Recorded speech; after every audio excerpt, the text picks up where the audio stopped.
You're listening to the Broken Havoc podcast on YouTube, where we discuss everything in and outside of the squared circle. Make sure to like and subscribe for more content, and as the frickin' referee would say, ring that damn bell for more notifications.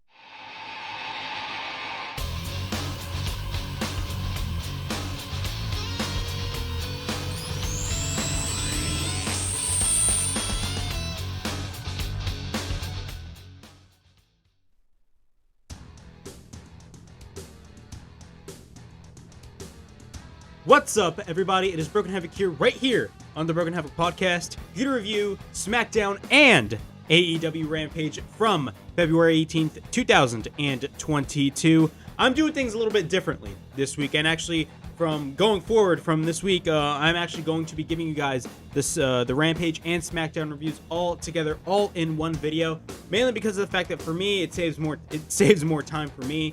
And not only that, I think it's the more logical thing to do, to be quite honest with you, considering the fact that both the Rampage and SmackDown are airing back-to-back on the same night. And it makes absolutely perfect sense to make the to upload these videos literally all together at the same time. So yeah, man, I got SmackDown and Rampage. Both shows were taped this week. Of course, Rampage for most weeks is always taped, but SmackDown was taped this week, considering the fact that the roster is already in Saudi Arabia for the Elimination Chamber pay-per-view, which actually airs in about 2 hours. So I'm gonna, discuss a lot of stuff that happened on SmackDown and Rampage. Not only that, I also got my Elimination Chamber predictions right here on the SmackDown and Rampage reviews. So I got a lot of things to discuss, a lot of things that I do not like and a lot of things that I do like. Overall, I thought SmackDown was not that good of a show, to be quite honest with you. I thought the show was just kind of lackluster, to be quite honest. I think, I get it was taped and all, but still, to me, it just didn't feel special. And, especially for a go-home show, for a pay-per-view, I mean, it really didn't capture the moment for me, and it was just not that good of a show, in my opinion.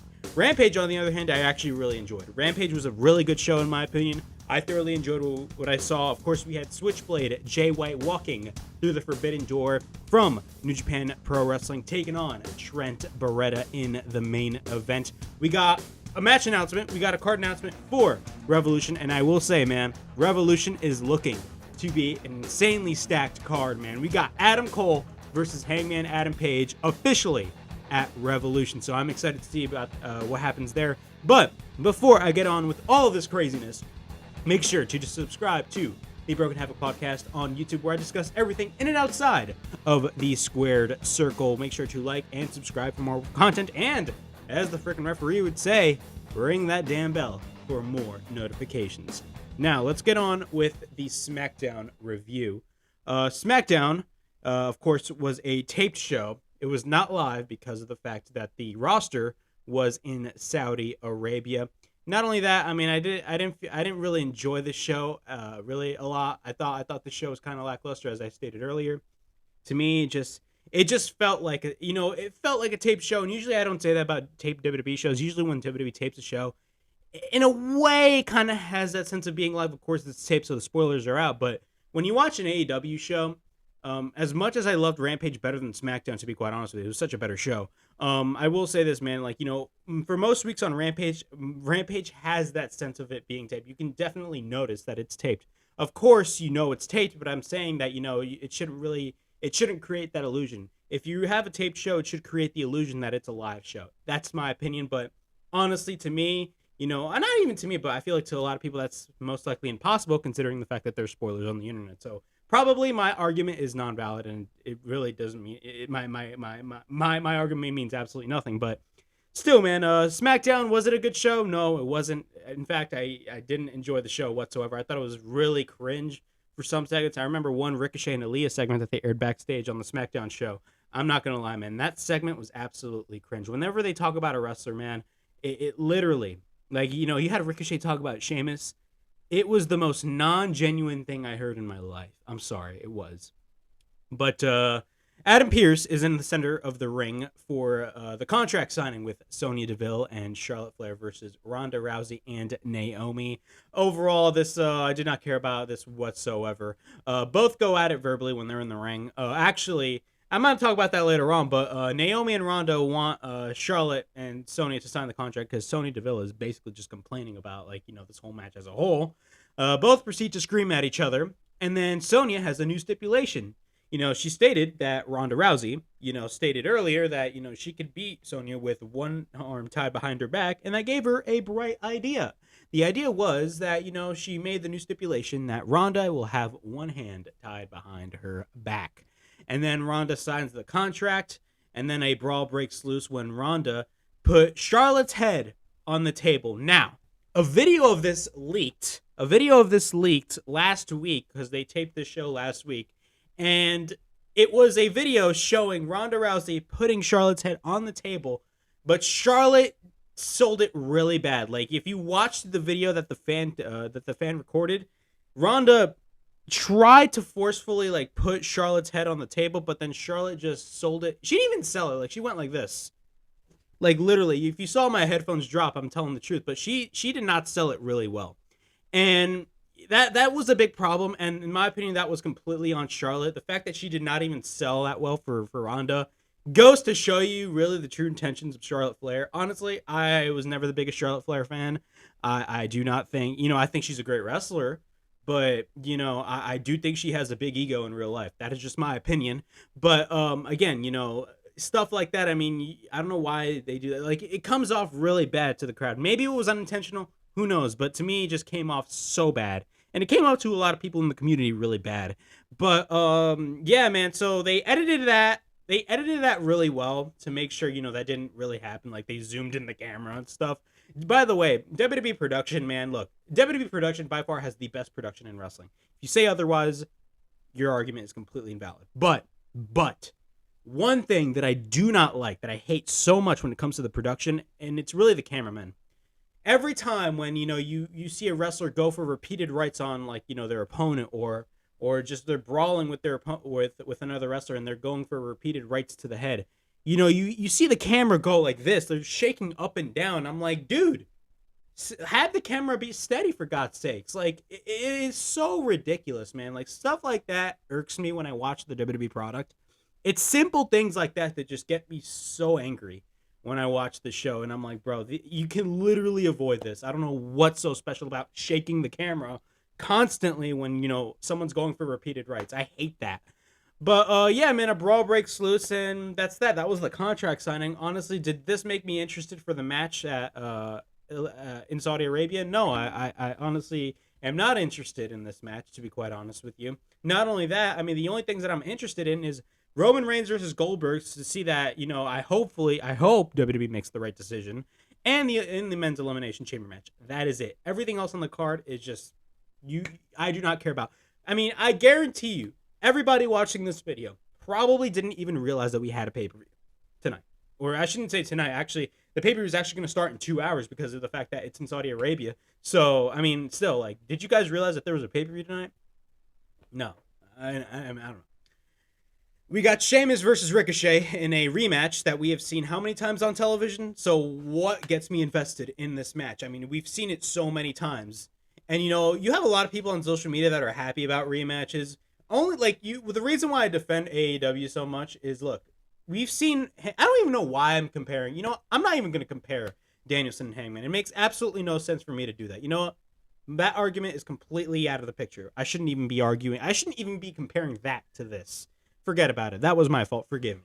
But still, like, we constantly see these rematches on television every week, and it is absolutely ridiculous. Now, granted, we saw Sheamus versus Ricochet like a couple of weeks prior, but we had Cesaro, Rich Holland, Sheamus, and Ricochet feud out, face each other in various different matches, either singles matches or tag team matches for the past couple of weeks on SmackDown. So, again, what gets me invested in this? Nothing. That's the answer. The answer right there is one simple word: nothing.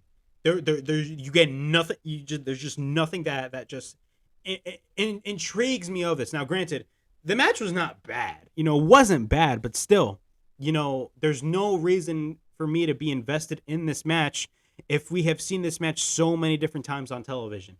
Raw has a problem with its rematches. Like, it's rematch-a-mania almost every week on Raw, right? But SmackDown for the past couple of weeks have gotten really bad. And it's starting to, like, upset me more, man. SmackDown has gotten worse. Like, SmackDown has gotten really bad.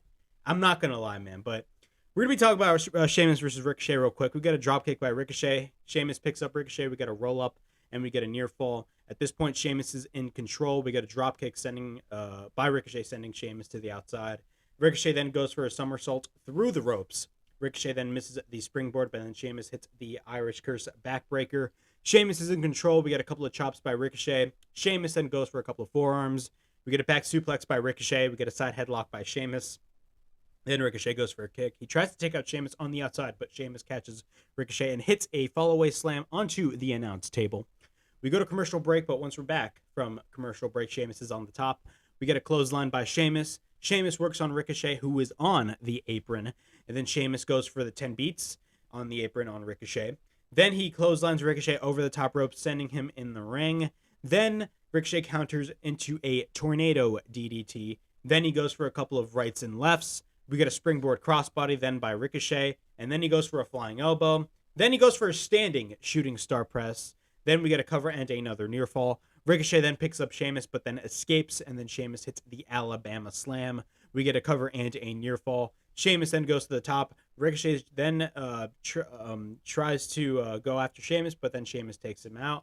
But then Ricochet comes back and hits the Spanish Fly. He pulled a Sammy Guevara. Yes, I know the Spanish Fly is done by a lot of different wrestlers, but you know, for now in modern in this current age, like in 2022, when I think of the Spanish Fly, I think of guys like Sammy Guevara. Okay, like I know a lot of other wrestlers do the Spanish Fly, but still, like you know, it's just like you know, Sammy Guevara has just been doing the Spanish Fly mostly in his matches nowadays. So like I'm just like, oh wow, look, Sammy Guevara.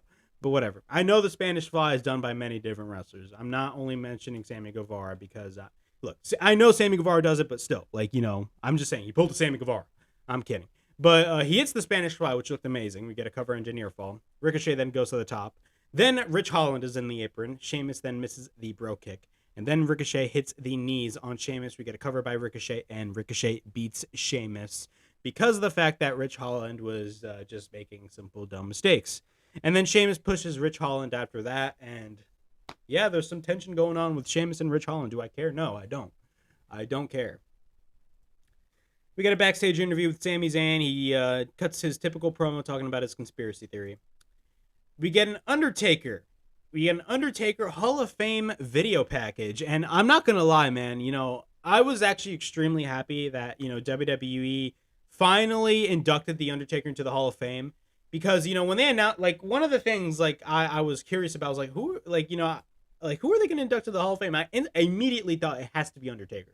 It has to be Undertaker, like, for real. And, you know, I'm glad that they're finally inducting Undertaker to the Hall of Fame because he's honestly one of the greatest to ever do it. He's literally, you can't even consider him as one of the greatest of all time. You can put Ric Flair up there. You can put Undertaker right there.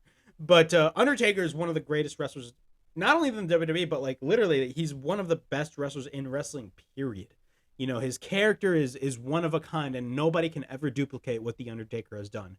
You know, one of my favorite matches with The Undertaker, you know, a lot of people say the two matches that he had with Shawn Michaels at both WrestleMania 25 and 26, those matches were amazing. I enjoyed, you know, I really, those are by far one of the greatest WrestleMania matches of all time, one of the best WrestleMania matches of all time. I could also put there Triple H versus Undertaker, Hell in a Cell at WrestleMania 28, end of an era. That match was bonkers. I don't care what anybody says, that match was bonkers. I loved the hell out of that match. But still, man, Undertaker has had a series of awesome ass matches, especially at WrestleMania. Of course, he had that huge ass streak at WrestleMania, which he lost to Brock Lesnar in 2014 at WrestleMania 30. But still, man, like, Undertaker is one of a kind, and nobody will ever duplicate what The Undertaker has done in this business. But still, man, you know, I'm glad that The Undertaker is finally being inducted into the Hall of Fame. A lot of people are saying that this is going to be a one-man induction. Now, apparently the Hall of Fame is going to be taped right after a SmackDown, which on Twitter I ranted about because of the fact that it's the Hall of Fame and it's kind of lazy in a way by WWE. I get that WrestleMania is 2 nights, but at the same time, for me, it's kind of lazy for WWE to tape the Hall of Fame after SmackDown. To me, that's just not professional at all. I think it's really lazy on WWE's part, in my opinion. But if their goal is to do a one-man induction, okay, I get it. But still, man, the Hall of Fame should be on a separate night. I don't care what anybody says. It shouldn't be taped after SmackDown. Because last year's Hall of Fame, I was really looking forward to last year's Hall of Fame. And last year's Hall of Fame was really lazy. All of the wrestlers' speeches that got inducted last year were, like, cut short. And I'm like, really? That is, like, one of the most laziest things ever. Come on now, man. Still, but, like, they literally... WWE has to, and I mean this wholeheartedly. You know, I know that it's already official that it's going to be after SmackDown, but still, it makes no sense for them to tape the Hall of Fame after SmackDown. To me, that is just lazy and it's kind of a disservice to the Hall of Fame, in my opinion. But a lot of people are saying that the goal is going to be a one-man induction. So I totally, if it is a one-man induction, I get it, and I also get that WrestleMania is 2 nights, so you can't do it on a Saturday or a Sunday. But still, it just to me, it makes no sense, for it to be like taped after SmackDown. To me, that's just a little just lazy. To me, at least, I believe that. We got Jey Uso versus Ivar. This was a pretty short match, another match that I just do not care about, and it ended in a DQ finish. We get a thrust kick by Jey Uso. We get repeated rights and lefts on Ivar. We get a couple of rights by Ivar. He sends Jey into the corner. Ivar plants Jey into the corner as well. We get a cover by Ivar and a near fall. Ivar then goes for a crossbody. Then Jey goes for the super kick after that. We get a cover and a near fall. Jey then applies the chin lock. We get a spinning enziguri by Jey Uso. Then we get a clothesline by Ivar. Ivar then drops on Jey into the corner. Ivar then goes to the top. We get a splash by Ivar. We get a cover and a near fall when Jimmy interferes, causing a DQ finish. Overall, another match I just do not care about. Again, the show was taped, and I saw the spoilers. This match ended in a DQ finish, and then Eric comes in for the save, and that was that. We get a segment with Drew McIntyre, and he cuts a promo on his he tells another story. You guys remember when everybody was bickering on Twitter when Drew McIntyre constantly every week on Raw would tell a story? I remember that, man. It was so funny. Whenever Drew McIntyre would tell a story, everybody was just crapping all over it on Twitter. Nothing against Drew McIntyre. I'm a big fan of Drew McIntyre, but still, man. But he talks about a story, and then he talks about how this year 2 years ago was about the WWE title. And then, this year, it's WrestleMania is personal. He talks about how the match with Madcap Moss is a no DQ. And he tells the fans, hashtag Madcap Mauling. Madcap Moss and Happy Corbin come out the worst heels in the business. These are the types of heels that do not get legit heel heat. They are not. If you say that they are, I'm sorry, you don't know what you're talking about. Madcap Moss and Baron Corbin they're the types of heels that get go away heat, man. These guys cause you to change the channel from your television set. Trust me, I know. But the Moss talks about tomorrow's match, or technically today's match. Says when they take out McIntyre, they will laugh. Moss then tells a joke that I will not repeat on this podcast. Then McIntyre talks about how Moss has all the talent in the world, but then he threw it away because he aligned himself with Happy Corbin, one of the worst heels in the business today. McIntyre says the Elimination Chamber is the knife that his laughter died. Great. I'm not excited for this match whatsoever. Again, this whole I get that the show was taped, but this whole show was just like, did it really hype me for Elimination Chamber? It did not. I'm only interested to see what would happen in the two main matches, the men's Elimination Chamber and the match with Goldberg and Reigns, and possibly Cody Rhodes. I don't think he's going to show up at Elimination Chamber. I may be 100% wrong, but, again, that's just me. But we got Shinsuke Nakamura versus Sami Zayn for the IC title. This was a really good match. I'm not going to lie. I really enjoyed the match. Was it better than the other matches that they had? No, absolutely not. But to me, it wasn't as bad as, a lot of people say it was. A lot of people tend to compare this with their TakeOver match back in 2016, which I totally get it. This is not, up to par, but still, it wasn't as bad of a match as, I've seen way worse. I've seen way worse. Keith Lee was like a crazy-ass monster in NXT, and then they completely changed his wrestling style to, what the hell, man?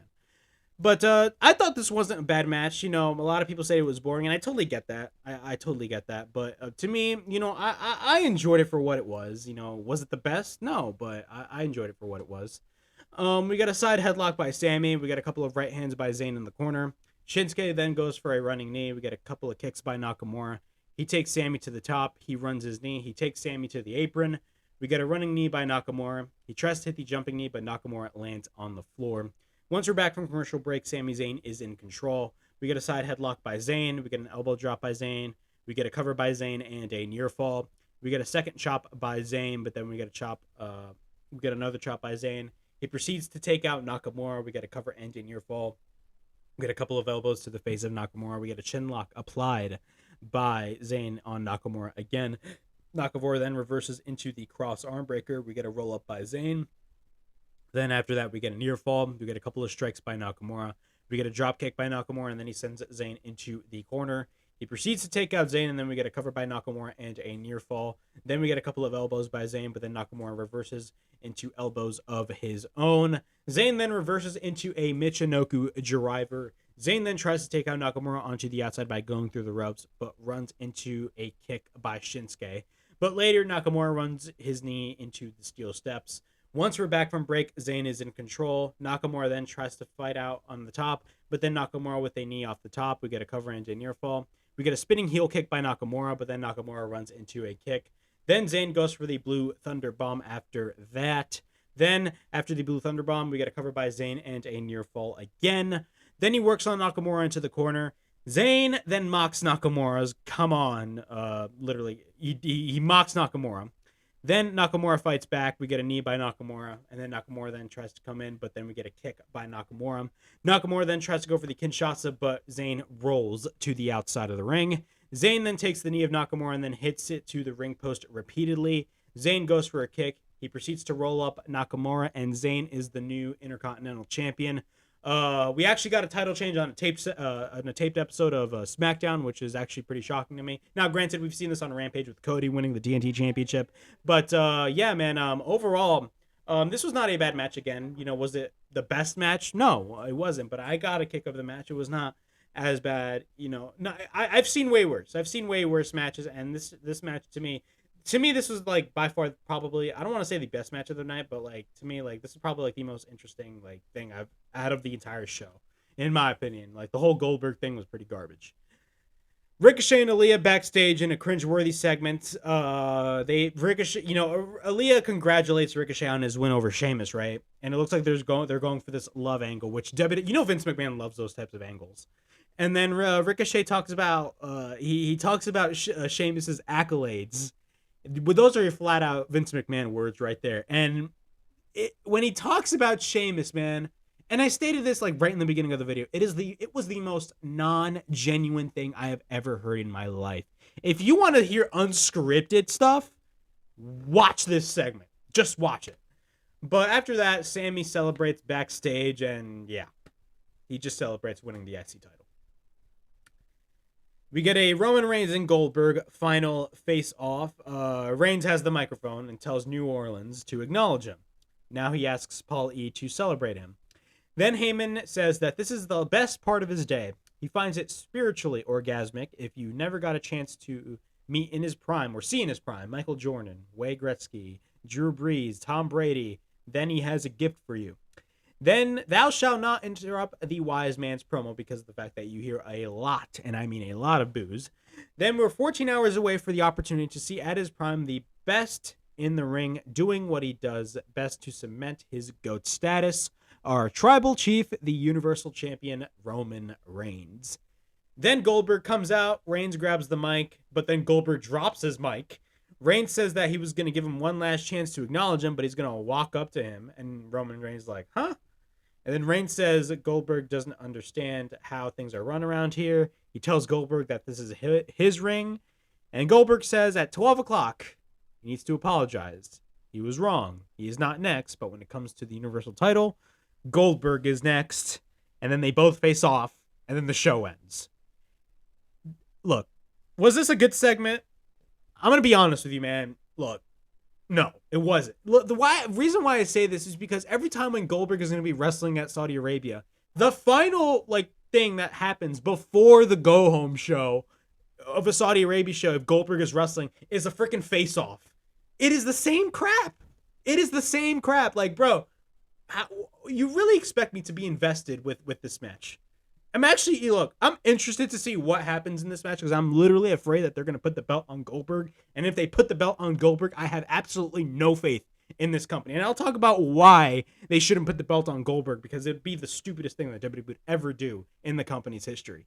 But yeah, man, overall, I thought SmackDown was just not a good show. It was a taped show and the spoilers were out there. So there was really no reason for me to watch it, but it was the go-home show for Elimination Chamber. Did this go-home show, this taped go-home show, get me excited for Elimination Chamber? No, it didn't. It just didn't. It didn't at all. But yeah, man, that was SmackDown.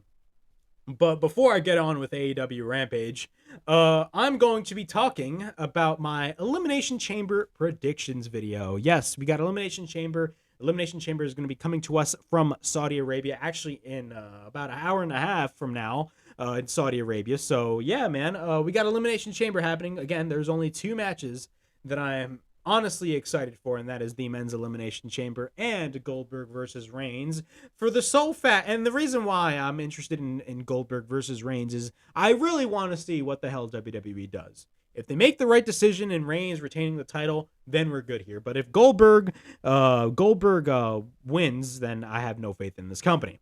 But yeah, man, in our first match, we got the Usos versus the Viking Raiders for the SmackDown Tag Team Championships. Of course, the Viking Raiders won the Fatal 4-Way Tag Team match with 3 of the tag teams were not real tag teams. The Viking Raiders were the only tag teams. But I see the Usos retaining the titles here. It makes no sense for the Viking Raiders to win them. To me, I mean, it makes perfect sense for the Viking Raiders to win, but not for the Usos to win. My apologies. I think it would make no sense for the Viking Raiders to win. Honestly, there's no real tag teams in the WWE, and I feel like the only popular like tag team in the WWE right now are the Usos.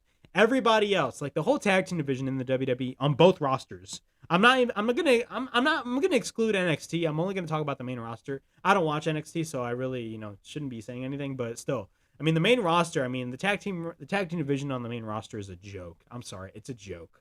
I mean, the best tag team division, if you want to watch good tag team wrestling, watch AEW on Wednesdays and Fridays. But yeah, man, the Usos are retaining the titles. Another match that I just do not care about whatsoever is The Miz versus Rey Mysterio. The Miz and Dominic were feuding with The Miz for the past couple of weeks after the Royal Rumble, of course. Again, another feud that I just absolutely just do not care about whatsoever. To me, I can't believe I'm talking about The Miz versus Rey Mysterio in 2022. I'm just sorry. I love them both, but still, I mean, I don't care. I just don't care. I do not care whatsoever about this match. And it's not because of the fact that I don't like them. I'm a big fan of Rey Mysterio, and I'm a big fan of The Miz. I think The Miz is an amazing promo. I just am not, again, I'm not as invested in, this whole thing. I actually didn't watch Raw this past Monday, which is my fault. The Raw review, by the way, will be coming back next week. But still, man, like, I'm not interested. What really, Dominic and Miz did have a match on Raw, I believe, like 2 or 3 weeks ago, which I thought was not bad, but it ended in a crappy finish. But still, what is the point of this feud? It's 100% going to end at this show. I will be shocked if this feud goes to WrestleMania, and if it does, I don't know what I have to say, man. Another match that I am not invested in is Madcap Moss, the worst heel in the business. I don't even want to call him a heel. Both Happy Corbin and Madcap Moss are arguably the worst heels in the business, going up against Drew McIntyre in a no DQ Falls Count Anywhere match. Another match that, I just do not care about. I don't know why this feud is still going on. Nobody likes Baron Corbin or Madcap Moss. And for those of you that on the social media that would be saying, oh, but they're doing their job, they're heels. No, then you don't know what a heel is. Heels have to get legit heel heat for you to pay money to see them get their ass kicked. I don't think I'm paying $4 to see Madcap Moss and Baron Corbin get their ass kicked. To me, these are heels that get go away heat, man. These are the heels that you just do not care about and you just want off your television screen. But yeah, man, we got Drew. I see 100% Drew McIntyre going over. It makes no sense for Madcap Moss to go over in this match. It's pretty predictable to me. It makes absolutely no sense. We got Ronda Rousey and Naomi versus Charlotte Flair and Sonya Deville. Another match that I just do not care about, considering the fact that it's a match that it just doesn't. To me, it just doesn't matter. And like when you watch Ronda Rousey, you and for most of her segments, not all of them, it literally gives you the sense of that she does not want to be there. And to me, what happened on the SmackDown show again made me further like disinvested in this match. But who I think is gonna win, I see Ronda Rousey and Naomi win.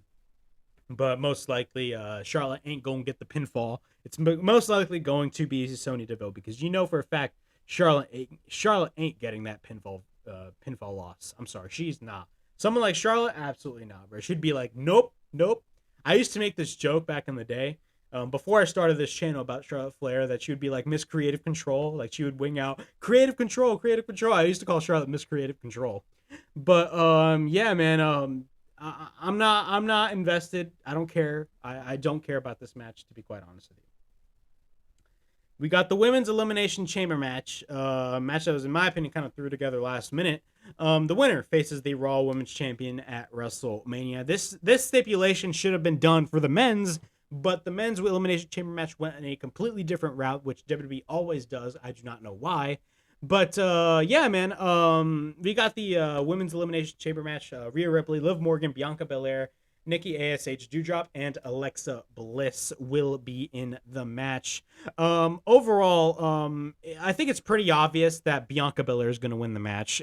Either Liv Morgan or Bianca Belair are going to win the match, because it makes the perfect sense, in my opinion. I mean, it'd be really dumb to see, someone like Doudrop or Nikki ASH facing Becky Lynch at WrestleMania. I think that'd be the dumbest decision WWE would ever make. Nothing against Nikki ASH and Doudrop. Look, I'm not the biggest fan of her gimmick. I think the Nikki ASH gimmick has run its course, but I'm gonna be honest, I hated the gimmick when it first came on. I don't care what anybody says. Like, I did not like the gimmick. And if you get mad at me for that, I don't know what to tell you. I just did not like the gimmick, and I still don't like the gimmick. But yeah, man, it's pretty obvious that Bianca Belair is going to win. I mean, it's either Liv Morgan or Bianca Belair, and honestly, I most likely see Bianca Belair winning the match. It makes absolutely the most sense. And and she's most likely going to be facing Becky Lynch at WrestleMania. Is she going to win? I do not know. I probably see Bianca winning, but you never know. I mean, Becky could possibly retain the title, but who knows what can happen at WrestleMania. But yeah, man, that's the women's elimination chamber match. Here's one match that I completely forgot to talk about, and that is Becky Lynch versus the returning Lita. Yes, Becky Lynch is facing Lita at the Elimination Chamber for the Raw Women's title. It's pretty obvious that Becky Lynch is going to win. I think it's going to be a good match. I think it's not going to be a bad match whatsoever. But I mean, it's pretty obvious that Becky Lynch is going to win. Could you imagine if they booked Lita to win? Look, I love Lita and all, but like, still, if they booked Lita to win the Raw Women's Championship, it goes to show you what WWE thinks about their current talent. I'm telling you that right now. But yeah, man, that was that's that match. I think it's not going to be a bad match. It's not going to be a bad match whatsoever. I just think, again, I'm not interested in it. Like, it's pretty obvious that, again, it's so predictable that Becky's going to win. It would make no sense for the WWE to book Lita to win the title. That's just my opinion. All right. We got the men's Elimination Chamber match. Riddle, Seth Rollins, Lesnar, Lashley, Austin Theory, and AJ Styles will be in the Elimination Chamber match for the WWE Championship. There were only 2 qualifying matches for this Elimination Chamber match. Everybody else were just in the match for the sake of being in the match. But yeah, man, Brock Lesnar is in it. I defended the idea of why Brock Lesnar was in it. Now, granted, it makes no sense for the WWE Championship to be on the line, but I'm not going to lie. I'm really interested in this. You want to know why? It's because the possibilities are endless. Yes, I said it. The possibilities are endless. There are 2 possibilities that can happen, in my opinion. Either Lesnar wins and goes on to face Roman Reigns in a title match, or you could possibly have a guy like AJ Styles win the title by having Reigns cost Lesnar the elimination. If Lesnar gets eliminated first, which I don't think that's going to be the case, I think Lesnar is going to pull a Kurt Angle and just go after everybody. He's going to be the last guy to enter the chamber. He's going to be the last guy out. And I 100% see, him just pulling a Kurt Angle and going Suplex City on everybody. Just like what Kurt Angle did back in New Year's Revolution 2006. Again, there are 2 different possibilities. Either Reigns comes in and costs Lesnar the match, which would possibly, lead up to the Universal title match at WrestleMania. And then, after that scenario would happen, you would have a guy like AJ Styles win it, or you could possibly have Lesnar win the title and then, go on to face Roman Reigns at WrestleMania in a title match. So that's that. Goldberg versus Roman Reigns for the Universal Championship. This match I'm really afraid of. I'm excited, but at the same time afraid, because, this is WWE we're talking about. They don't care about what we want because they know that they're making guaranteed bucks. But yeah, man, I see Roman Reigns winning it, but a small chunk of me believes that Goldberg is gonna win the title. And if he does, it's gonna be the stupidest decision WWE has ever made, man. Why is that?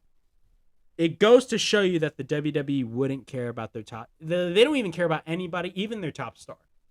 If Goldberg wins the Universal Championship at the Elimination Chamber pay-per-view, everything that we have seen from Roman Reigns since August of 2020, in the middle of the pandemic, up till now, will be rendered useless.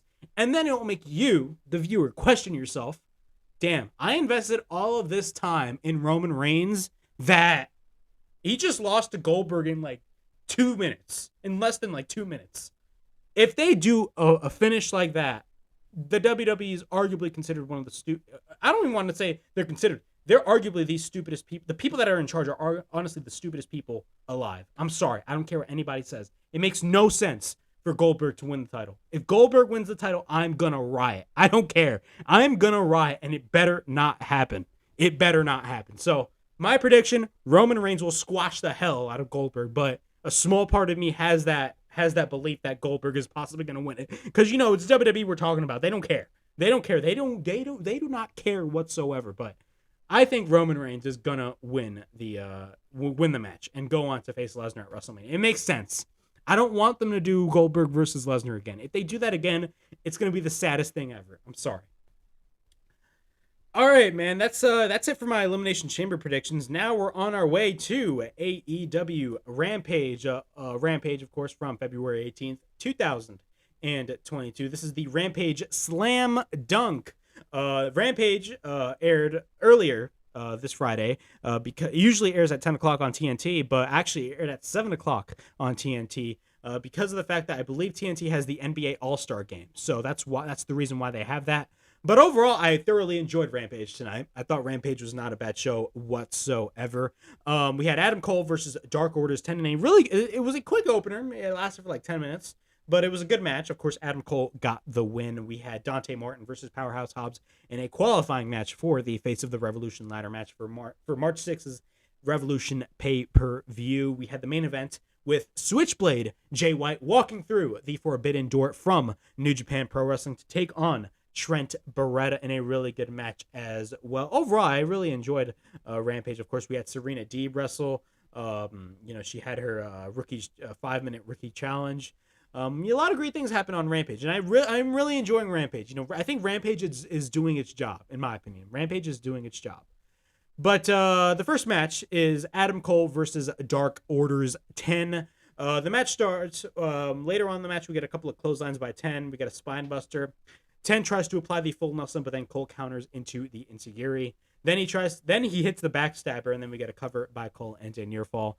Cole goes to the top. Cole then reverses the Panama Sunrise. This is the first attempt of Cole trying to do the Panama Sunrise, but then we get a couple of kicks by Cole. We get a discus lariat by 10. Cole then throws 10 then throws Cole across. We get a flying knee by Adam Cole. He goes to the top and then tries to go for the Panama Sunrise again, but then Cole lands in a spear by 10. So that was the second attempt of the Panama Sunrise by Adam Cole. We get a cover by 10 and a near fall. We get a full Nelson applied again by 10. Then Cole rolls up, and then we get a near fall. Then 10 locks the full Nelson once again, but then Cole rolls back. We get a near fall. 10 applies it again, but then Cole proceeds to hit the low blow when the ref wasn't looking. When he sends the referee into the corner, he low blows 10 while he had the full Nelson applied. We get a couple of super kicks by Adam Cole, and then we get the boom by Adam Cole. We get a cover, and Adam Cole wins the match. It made perfect sense for Adam Cole to go over because of the fact that it was just announced, which we all knew the match was going to happen, but it's officially announced. Adam Page will defend the AEW World Championship against Adam Cole at the Revolution pay-per-view, which, bro, Revolution is looking to be 100% stacked. If you look at the card right here for Revolution, man, like, Revolution, again, it's stacked. So we got Adam Cole versus Adam Page for the AEW World title. Britt Baker versus Thunder Rosa for the AEW Women's title.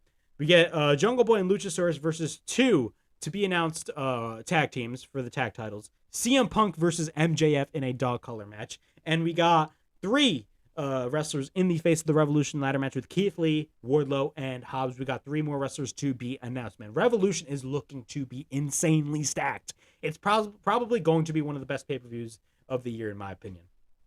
But yeah, man, it made so much sense for Adam Cole to go over. Dante Martin versus Powerhouse Hobbs in a qualifying match for the Face of the Revolution ladder match. Hobbs goes straight for the attack. We get repeated rights by Hobbs. Overall, this was a good match. We get then the bell finally rings. Dante then goes for the Gamengiri. Then he goes for a second Gamengiri. We get a springboard by Dante, but then Hobbs catches Dante. Dante then goes for a sleeper. Then Dante goes for the shotgun dropkick, but then hits a dropkick, sending Hobbs to the outside. Dante then goes for a springboard, but then gets caught. Then Dante is on the apron, but then Hobbs takes it out, sending Dante to the outside. Hobbs sends Dante to the guardrail. Hobbs then throws Dante through the ropes into the ring. We get a right hand by Dante, and then we get a couple of... Hobbs proceeds to throw Dante across the ring. He throws Dante again. Once we're back from break, we get a couple of uppercuts by Dante. Hobbs then plants Dante to the mat. He drives the knee on Dante, and then Hobbs misses the knee later on. Dante then proceeds to escape, but then Dante clotheslines, but Hobbs no-sells it. Then we get a springboard uppercut by Dante. We get a cover and a near fall. Hobbs is on the outside. Dante then goes for the tornado on the outside, which looked amazing. Dante Martin, man. Dude, this guy is like the MVP, man. He was the MVP of like 2021. He was like one of the best rookies of 2021, in my opinion, man. Hobbs then gets back in. Dante is on the top. We get a shotgun drop kick again by Dante. We get a cover and a near fall. We get a couple of right hands by Dante. Hobbs reverses it into a spine buster, and then we get a cover, and Powerhouse Hobbs wins and advances in the Face of the Revolution ladder match. You know, I would have loved to see Dante Martin in the ladder match, but I'm not going to lie, man. You know, we got Keith Lee, Wardlow, and Powerhouse Hobbs on the same match. That is something to see. I don't care what anybody says, man. That is something to see, man. Tony Schiavone interviews the TBS champion, Jade Cargill. Jade wants to know who's next. Matt Hardy then comes in and then says the bunny will challenge her next week. We get Serena Deeb versus a jobber. I forgot her name. I think her name is Angelica. Correct me if I'm wrong, and forgive me, man. I forgot to put that in my notes. It's her 5-minute rookie challenge. I love the fact that they're doing this with Serena Deeb. I see 100% Serena Deeb either winning the TBS title or the women's title. It makes so much sense to do that, man. Especially now, like, you know, with the TBS championship, you know, I think Jade is going to have a pretty long run. But, you know, I would not mind at all if Serena Deeb had the title. Serena Deeb would make an amazing TBS champion, or women's champion for that matter. She'd be dominant as hell. But the match was really quick. Both lock up. We get a hammerlock by Deeb. Deeb then face plants her opponent. Deeb then leaves Angelica to attack her, but reverses it. Then she takes her opponent to the corner. She slings shots her from under the bottom rope. Then we get a cover, but Serena is not done. We get a right hand by Angelica, I should say. Forgive me. Serena then powerbombs. Angelica applies the single leg Boston Crab, aka the Serenity Lock.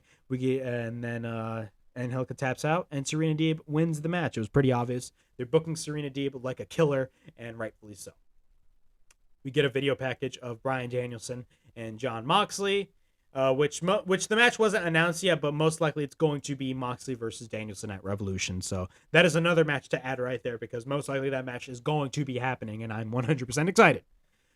Trent Beretta versus New Japan Pro Wrestling's Switchblade Jay White, the Grand Slam champion in New Japan Pro Wrestling. He won every title that there was available in New Japan. So that was a pretty good fact. I'm not the biggest New Japan watcher. I know who Switchblade Jay White is, but I know he has been doing a little bit of work in Impact, of course. He came in, I believe I was at Slammiversary, but still, I mean, like, you know, I know who Switchblade Jay White is, but I didn't watch a lot of his matches.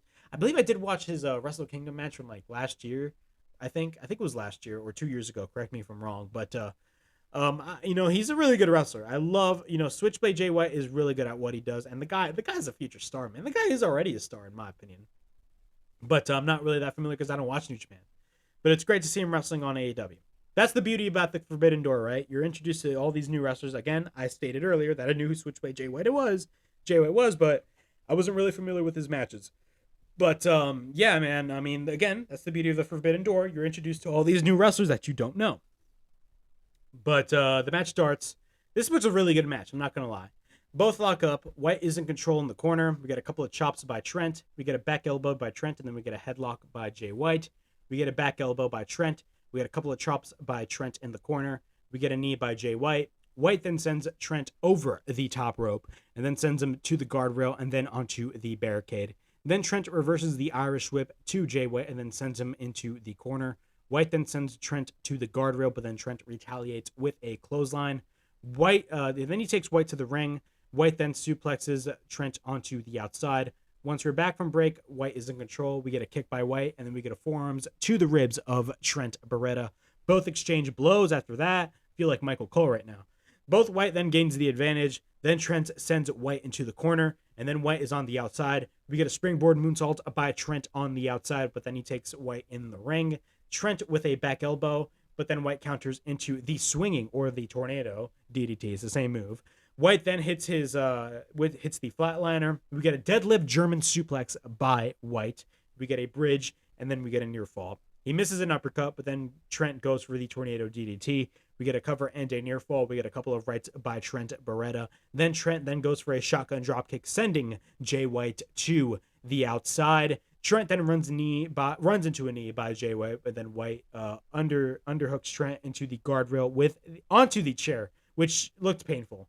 Trent then he sends Trent in the ring. White then goes for a standing Uranagi. White then with a couple of chops. We get a backdrop by Trent. Trent then counters into the Blade Runner. He doesn't counter into that. The Blade Runner is Jay White's move. He counters the Blade Runner attempt. And then he plants White into the mat. We get a cover into a near fall. Jay White fights back. Both exchange shots. We get a couple of chops by Jay White. Then Trent goes for a lariat. Trent goes for the pile driver, but then he counters into the Blade Runner. We get a cover, and Jay White beats Trent Beretta in the main event of Rampage Slam Dunk. Then after that, he faces Orange Cassidy, and the show ends. Overall, this match was really good. I thoroughly enjoyed this match for what it was. Jay White is amazing at what he does, and I'm glad that he's in AEW because of the fact. Well, he's not like permanently in AEW because he's a New Japan wrestler, but still, I mean, it was great to see Jay White on Rampage. I don't think this is the last we will see of Jay White, but it is. But we'll have to wait and see in the future. But yeah, man, overall, I really enjoyed Rampage. Rampage was a really good show in my opinion. I thought it was a decent showing. It was definitely 10 times better than SmackDown. I will say that. It was a much better show than SmackDown. In my opinion, SmackDown was just not good, and it did not get me excited whatsoever for the Elimination Chamber pay-per-view. But yeah, man, that was my WWE SmackDown and Rampage reviews from February 18th, 2022. From now on, I'm going to be uploading the SmackDown and Rampage reviews together. It makes the most sense in my opinion now. It's less work for me to do to upload those separately. And not only that, it's better to have one upload a day. Now, granted, I'm most likely going to be uploading an Elimination Chamber pay-per-view review later tonight because of the fact that the pay-per-view is so early today. So, I mean, yeah, man. But overall, these shows, SmackDown wasn't good. Rampage was awesome. Yeah, man, those were both of my reviews from February 18th, 2022. Make sure to check out my Elimination Chamber pay-per-view review later on tonight right here on the Broken Havoc Podcast. And please like, subscribe, comment down below, push that bell for notifications, and be on the lookout for more of my videos right here on the Broken Havoc Podcast on YouTube. And this is Broken Havoc from the Broken Havoc Podcast, signing out.